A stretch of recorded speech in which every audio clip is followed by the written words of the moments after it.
Hello friends, my YouTube channel अद्भुत कहानियाँ।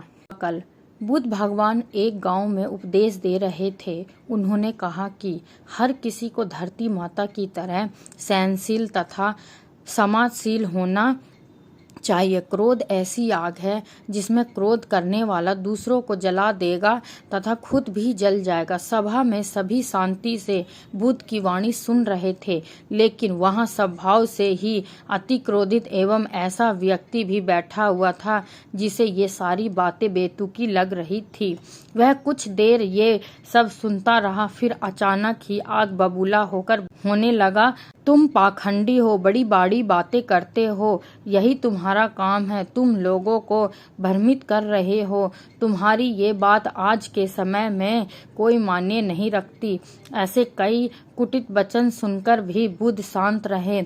अपनी बातों से न तो वह दुखी हुए, न ही कोई प्रतिक्रिया की। यह देखकर वह व्यक्ति और भी क्रोधित हो गया और उसने बुद्ध के मुंह पर थूक कर वहां से चला गया। अगले दिन जब उस व्यक्ति का क्रोध शांत हुआ तो उसे अपने बुरे व्यवहार के कारण पछतावा की आग में जलने वाला और वह ढूंढते हुए उस स्थान पर पहुंचा, पर बुद्ध वहां मिलते वह तो अपने शिष्य के साथ पास वाले एक गांव में निकल चुके थे। व्यक्ति ने बुद्ध के बारे में लोगों से पूछा और ढूंढते ढूंढते वहां बुद्ध प्रवचन दे रहे थे वहां पहुंच गए। उन्हें देखते ही वह उनके चरणों गिर पड़े और बोले, मुझे क्षमा कीजिए प्रभु, मुझे क्षमा कीजिए।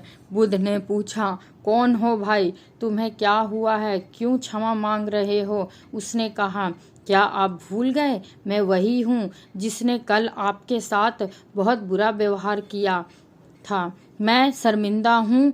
मैं मेरे दुष्ट आचरण की क्षमा याचना करने आया हूँ। भगवान बुद्ध के प्रेम पूर्वक कहा, बीता हुआ कल तो मैं वहीं छोड़कर आया हूँ और तुम अभी भी वहीं अटके हुए हो।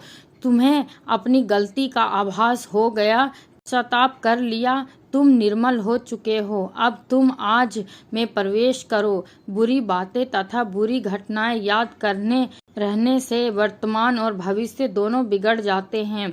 बीते हुए कल के कारण आज को मत बिगाड़ो। उस व्यक्ति का सारा बोझ उतर गया। उसने भगवान बुद्ध के चरणों में पड़कर क्रोध त्यागा तथा क्षमाशीलता और संकल्प लिया।